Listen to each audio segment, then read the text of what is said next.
Assalamualaikum warahmatullahi wabarakatuh. Selamat pagi, salam sejahtera buat kita semua dan salam sehat.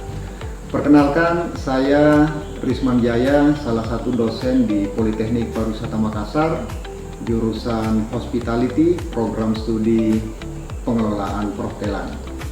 Baik, pada kesempatan ini saya akan menjelaskan salah satu mata kuliah yang saya ampu, yaitu mata kuliah pengelolaan tata graha atau housekeeping. Mata kuliah ini mempelajari tentang bagaimana pengelolaan di bagian tata graha atau housekeeping di hotel, yang meliputi tugas dan tanggung jawabnya, perencanaan dan pengelolaan kebersihan seluruh area di hotel, termasuk kamar tamu dan public toilet dan beberapa area umum lainnya. Nah, untuk public toilet sendiri bukan hanya kebersihannya, tetapi mahasiswa juga mempelajari bagaimana public toilet tersebut dipastikan semua perlengkapan yang ada di dalamnya itu berfungsi dengan baik dan memastikan petugas yang bertanggung jawab membersihkan public toilet tersebut juga betul-betul bekerja secara profesional dan melaksanakan aktivitas pembersihan sesuai dengan prosedur yang telah ditetapkan oleh hotel. Selain itu, mahasiswa juga akan mempelajari pengorganisasian, pengawasan, penyusunan jadwal pembersihan dan jadwal kerja karyawan, serta penyusunan anggaran operasional di bagian tata graha atau housekeeping, dan tentu saja pelayanan lainnya di bagian tata graha atau housekeeping. Untuk pelayanan lainnya sendiri, antara lain seperti pelayanan lost and found atau pelayanan terhadap barang tamu yang hilang atau ketinggalan di hotel, pelayanan peminjaman barang hotel atau guest loan item, termasuk pelayanan penitipan bayi tamu atau babysitting service, dan tentu saja termasuk bagaimana kegiatan administrasi dilaksanakan di bagian tata graha atau housekeeping di hotel. Dari berbagai pelayanan yang diberikan oleh bagian tata graha tersebut, terdapat salah satu pelayanan yang tidak kalah pentingnya, yaitu pelayanan towel art atau layanan berupa kreasi berbagai boneka yang terbuat dari handuk yang biasanya di setup di kamar tamu, terutama di atas tempat tidur tamu. Mata kuliah pengelolaan tata graha ini adalah merupakan salah satu mata kuliah vokasional yang tentu saja wajib diikuti oleh mahasiswa program studi pengelolaan perhotelan. Dan sebagai dosen, saya berkewajiban untuk melaksanakan Tri Dharma perguruan tinggi, dan salah satunya adalah melaksanakan kegiatan pengajaran. Adapun sistem pengajaran yang saya terapkan ke mata kuliah pengelolaan tata graha ini adalah yang pertama, sistem delivery, yaitu menyampaikan materi kuliah kepada mahasiswa. Tentu saja ini dilakukan pada pertemuan-pertemuan awal. Mahasiswa kami berikan materi pemahaman tentang apa saja ruang lingkup mata kuliah pengelolaan tata graha ini, mulai dari fungsi manajemen bagian tata graha di hotel, tugas dan tanggung jawabnya, antara lain membersihkan kamar tamu, membersihkan area umum seperti lobi hotel, koridor, public toilet, restoran, dan lain-lain, termasuk menjelaskan sistem inventory di bagian tata graha atau housekeeping itu seperti apa, pengadaan alat dan bahan pembersih seperti apa dilakukan, penyusunan schedule pembersihan, pengelolaan persediaan linen dan guest supplies atau barang kebutuhan tamu di kamar, termasuk menjelaskan bagaimana kamar tamu sebagai produk utama dari sebuah hotel yang tentu saja kebersihan dan kerapihannya harus dijaga setiap saat, serta menjelaskan pelayanan lainnya yang biasanya disiapkan oleh bagian tata graha atau housekeeping, seperti pelayanan towel art di kamar tamu, juga tentu saja dijelaskan ke mahasiswa. Setelah itu, kami akan melakukan praktik di laboratorium yang ada di Politeknik Pariwisata Makassar. Untuk capaian pembelajaran yang dibebankan ke mata kuliah pengelolaan tata graha ini adalah yang pertama, sikap. Nah, untuk sikap, menunjukkan sikap bertanggung jawab atas pekerjaan di bidang keahliannya secara mandiri. Kemudian yang kedua, pengetahuan. Menguasai konsep teoritis secara umum pada bidang tata graha atau housekeeping, yaitu menyiapkan layanan tata graha untuk tamu atau sering dengan istilah provide housekeeping service to guests. Dan yang ketiga adalah keterampilan umum, yaitu mampu menunjukkan kinerja dengan mutu dan kuantitas yang terukur. Adapun keterampilan khusus, mampu menyiapkan layanan tata geraha atau housekeeping untuk tamu dengan menggunakan metode, alat, dan bahan serta sumber daya yang tepat.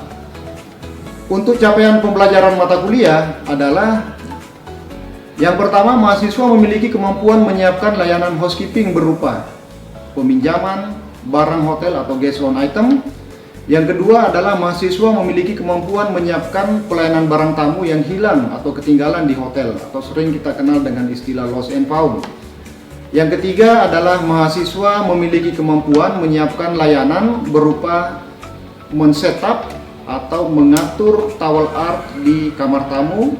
Nah, ini adalah capaian pembelajaran untuk mata kuliah. Adapun sub CPMK-nya atau capaian pembelajaran mata kuliahnya adalah mahasiswa dituntut untuk memahami barang apa saja yang biasanya tamu pinjam di hotel. Yang kedua, memahami prosedur pengantaran barang permintaan tamu ke kamarnya. Yang ketiga, mahasiswa memahami prosedur pelayanan barang tamu yang hilang atau ketinggalan di hotel atau di kamarnya. Yang keempat, mahasiswa memahami formulir yang digunakan terkait dengan pelaporan administrasinya. Dan yang kelima, mahasiswa memahami jenis-jenis towel yang digunakan di kamar tamu. Adapun yang keenam, mahasiswa memahami berbagai model towel art yang akan di-setup. Dan yang terakhir atau yang ketujuh, mahasiswa memahami prosedur pembuatan towel art itu sendiri.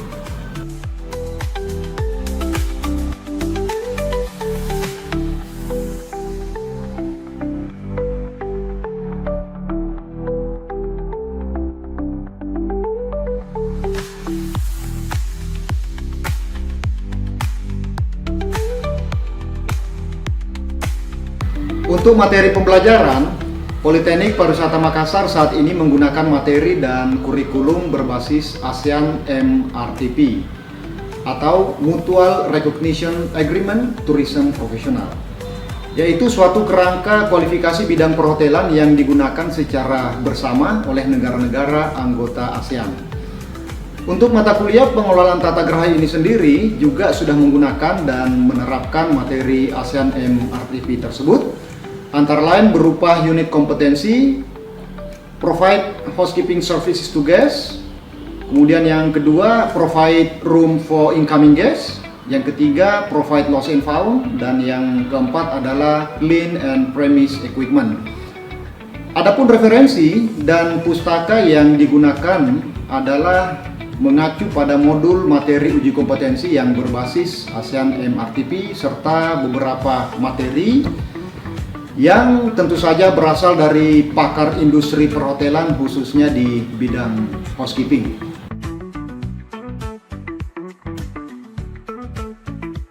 Selain itu, referensi materi juga saya dapatkan dari beberapa platform media di internet dan salah satunya adalah berasal dari YouTube.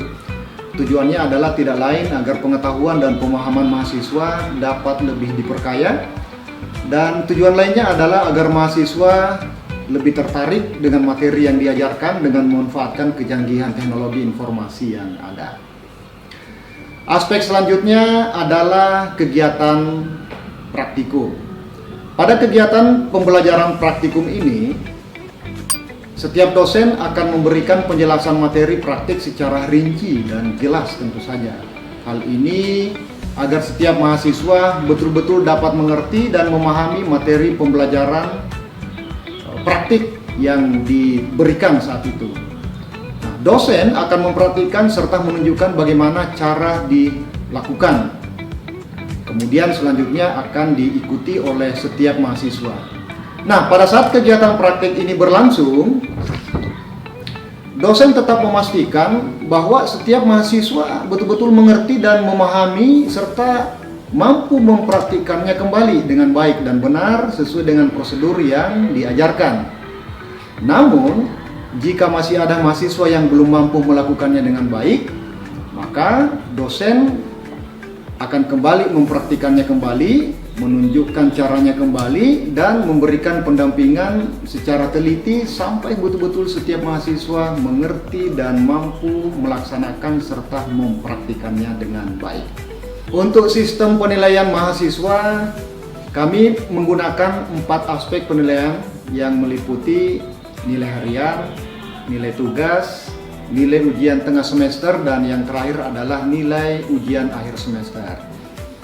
Untuk nilai harian sendiri, itu bobotnya sebesar 15%, nilai tugas bobotnya juga sebesar 15%. Nilai ujian tengah semester itu sebesar 30%, serta nilai ujian akhir semester sebesar 40%. Jadi total nilai akhir mahasiswa itu adalah 100%.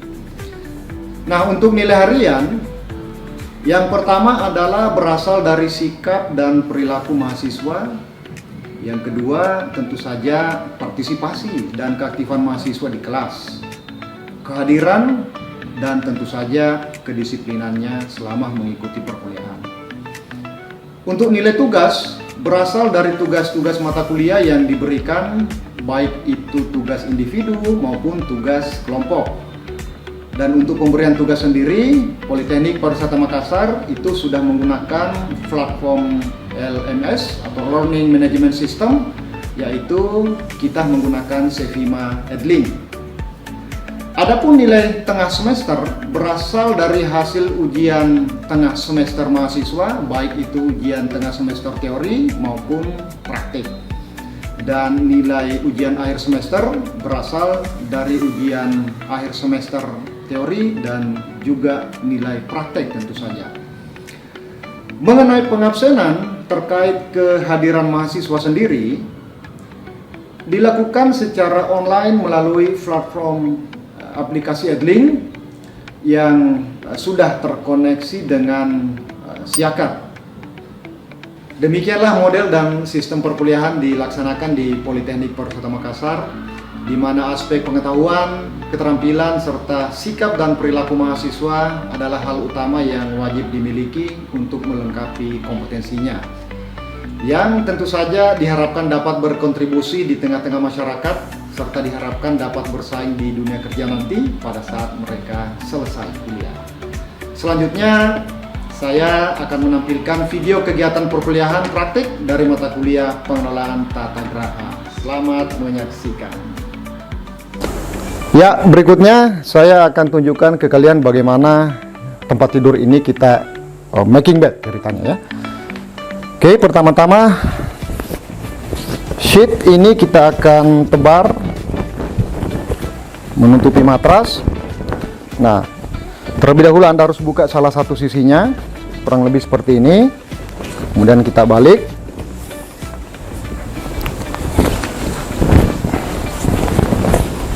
Oke, kemudian kita siap-siap tebar ya.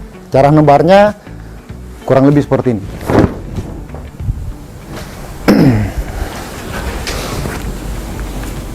Ya, setelah menebar, pastikan garis tengahnya itu kurang lebih ada di tengah bed ya. Nah, kalau sudah berada di tengah bed seperti ini, selanjutnya kita tarik. Kemudian kita akan merapikan sudutnya. Nah, sudut pertama yang akan kita rapikan itu di bagian atas ya. Ujung spray di bagian sebelah kanan dan sebelah kiri itu dirapikan ya. Pastikan masuk di bawah matras. Nah, selanjutnya kita akan memasang duvetnya. Memasang duvet cover boleh dari bagian atas, boleh juga dari bagian bawah ya. Tapi kali ini saya akan coba dari bagian bawah ya. Nah, kita sekaligus bawa saja innernya. Ya, ini kita tebar dulu. Kemudian ini bersiap-siap untuk kita masukkan ya.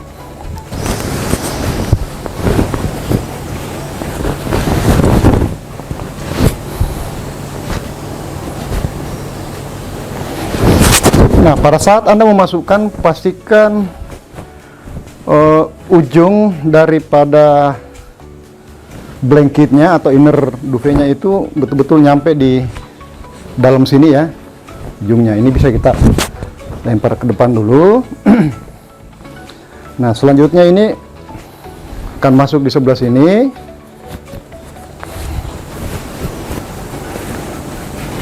Saya coba atur dulu.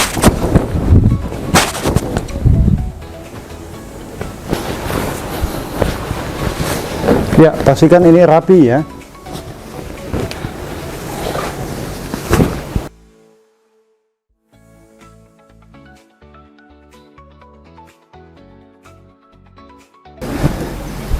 Ya, setelah sudah terhampar dengan baik kurang lebih seperti ini, maka selanjutnya ini kita akan lipat. Ya, jangan lupa di bagian kaki kita rapikan juga. Nah, biasanya kelebihan yang menjuntai itu kita akan masukkan seperti ini. Ya, baik, jika bednya sudah rapi seperti ini, maka selanjutnya kita akan memasang pillow atau bantalnya ya. Oke.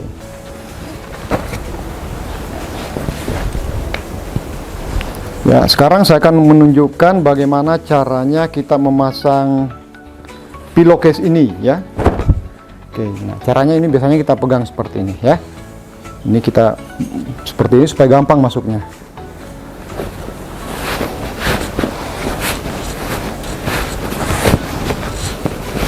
Nah, kalau udah masuk seperti ini kita lepas. Oke.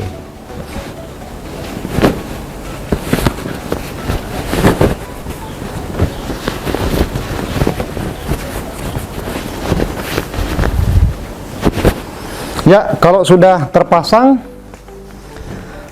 kita akan setup kurang lebih seperti ini. Nah, pada saat Anda men-setup, pastikan lebarnya yang di sisi kiri dengan yang di sisi kanan Anda itu kurang lebih sama ya.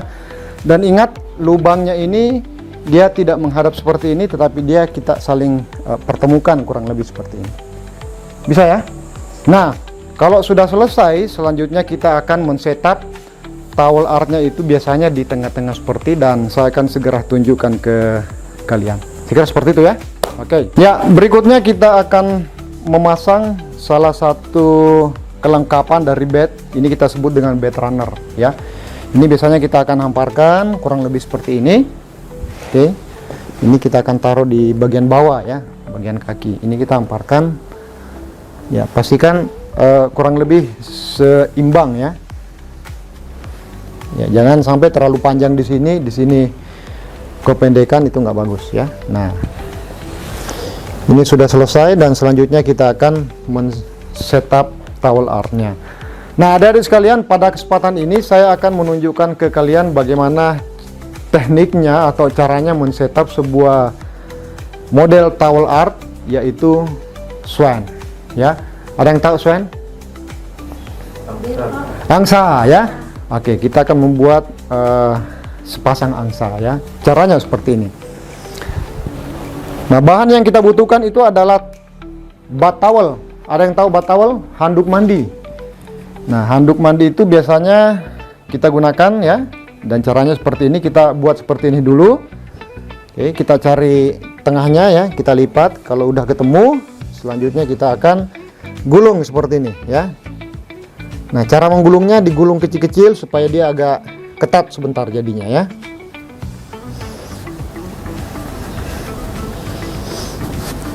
Oke, ini cara menggulungnya, ini nggak boleh kendor, nggak boleh loyo gitu loh ya.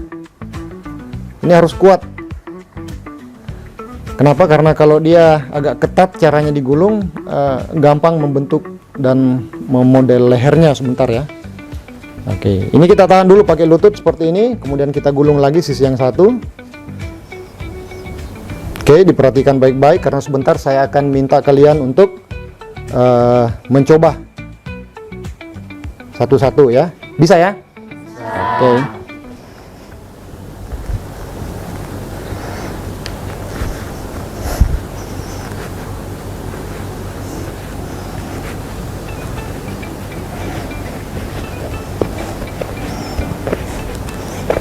Ya, kalau sudah selesai satu, ini biasanya saya simpan dulu sini.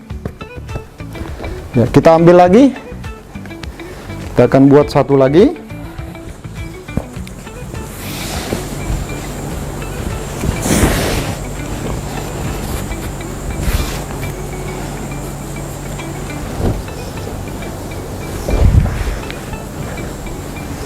Ya, kita gulung lagi sama seperti sebelumnya ya, yang satu tadi sudah selesai. Ya, ini kita gulung, digulungnya kecil-kecil, dibuat kencang supaya lehernya gampang kita bentuk sebentar.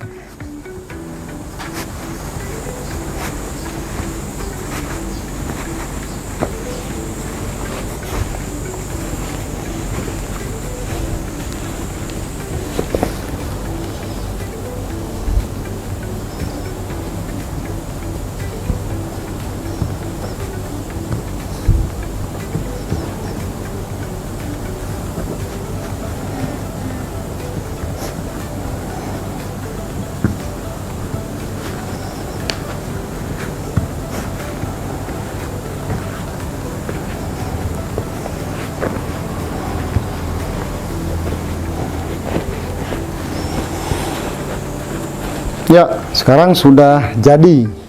Nah, karena sudah ada dua, ini kita akan tarik. Kita buat seperti ini dulu.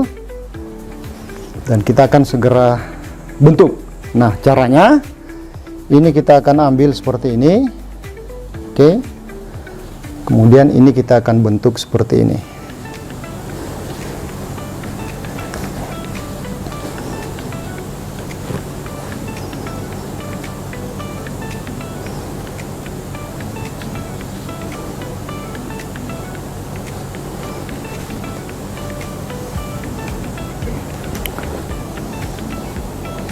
Ya, ini belum selesai ya, karena kita akan buat sayapnya dulu.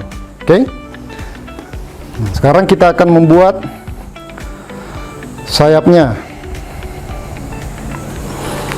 Sayap pertama yang akan kita buat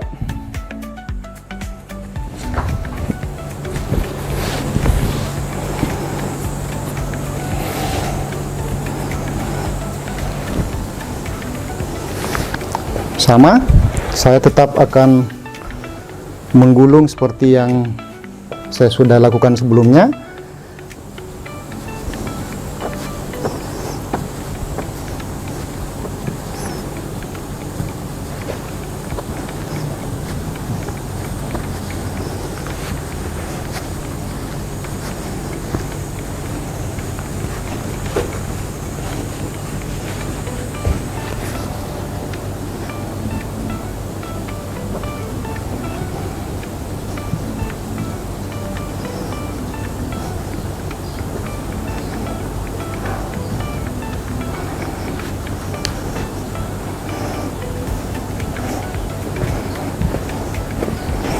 Nah, sudah selesai ya.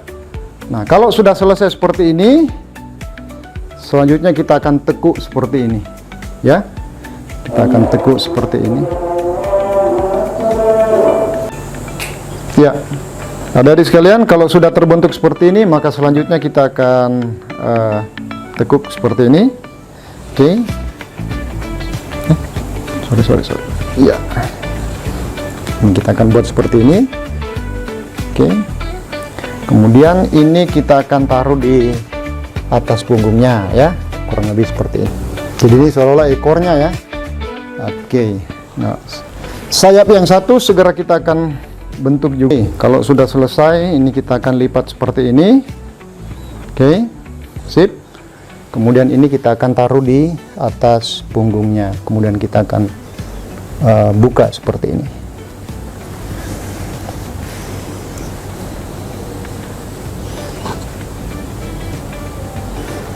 Ya, oke, kurang lebih seperti ini, ya, keren nggak?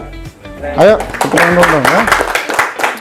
Jadi untuk sayapnya kita sengaja buat berbeda, karena ini seolah-olah adalah sepasang angsa gitu loh ya. Oke, dengan model sayap yang berbeda seperti ini, ya kita bisa akhirnya membedakan kira-kira mana angsa betina, ya, mana angsa jantannya, kurang lebih seperti itu. Sangat mudah untuk membuatnya dan ya, kurang lebih seperti ini ya. Oke, mungkin ada pertanyaan, silahkan kalau ada pertanyaan. Boleh bertanya Pak, towel art ini boleh dibentuk apa saja Pak? Ya, pertanyaan yang bagus. Towel art ini kita bentuk apa saja gitu loh ya. Banyak ya. Kalau pada kesempatan ini saya mengajarkan kalian bagaimana membuat towel art dengan model twin swan ya, angsa. Oke, caranya kurang lebih seperti tadi. Model yang lainnya itu bisa kita membuat semacam bunga ya atau kembang ya, yang model tulip. Berbagai macam kreasi lainnya itu bisa berupa kayak boneka dari handuk juga, itu bisa berbentuk monyet, bisa berbentuk gajah, kura-kura, bisa kita buat model crab ya, kayak kepiting, macam-macam kita bisa buat ya. Bisa membuat kayak burung bangau ya, dan di pertemuan berikutnya tentu saja saya akan mengajarkan model-model tersebut juga. Oke, sekira seperti itu ya. Ada pertanyaan yang lain silahkan. Oke, Wawa silahkan. Kapan sih Pak towel art-nya di setup? Yes, pertanyaan yang bagus. Towel art biasanya kita setup yang pertama. Untuk yang model seperti ini biasanya kita setup untuk tamu-tamu VIP, terutama tamu itu satu honeymooner ya. Jadi ada tamu yang honeymoon ya, dia reservasi ke hotel, biasanya diminta atau tidak diminta, biasanya kita akan siapin yang seperti ini ya. Dan mungkin ada beberapa tambahan yang biasanya kita berikan ya, tambahan dekorasi supaya kamarnya lebih menarik dan akan terlihat lebih romantis. Itu yang kedua adalah tamu VIP yang biasanya menempati kamar-kamar yang mahal ya, seperti itu, apakah kamar suite, eksekutif, apalagi presiden suite, biasanya juga kita setup. Yang ketiga adalah atas permintaan tamu sendiri. Jika tamu menginginkan di kamarnya pengen di setup seperti ini pada saat dia melakukan reservasi ya, itu kita akan buatkan. Nah, yang menarik dari towel art ini, karena sebenarnya teman-teman di housekeeping bisa juga membuat towel art ini pada saat tamunya sudah ada di kamar ya, karena tamunya biasanya akan lebih tertarik bagaimana proses towel art itu dibuat, dan ini bisa Anda lakukan suatu saat nanti ya. Jadi kalau perlu libatkan tamunya, apalagi kalau tamunya datang nginap di hotel, masuk di kamarnya ya bersama anak-anaknya, dan itu kita lakukan di depan anak-anaknya, kita libatkan mereka, biasanya itu menjadi sesuatu yang sangat menyenangkan. Jadi dibuat bersama-sama ya. Nah, aktivitas ini tentu saja akan menjadikan karyawan hotel dengan tamu itu semakin akrab ya, karena sama-sama berinteraksi membuat kreasi towel art, dan sekira itu bisa dilakukan. Sekira itu jawaban atas pertanyaannya Wawa. Terima kasih ya.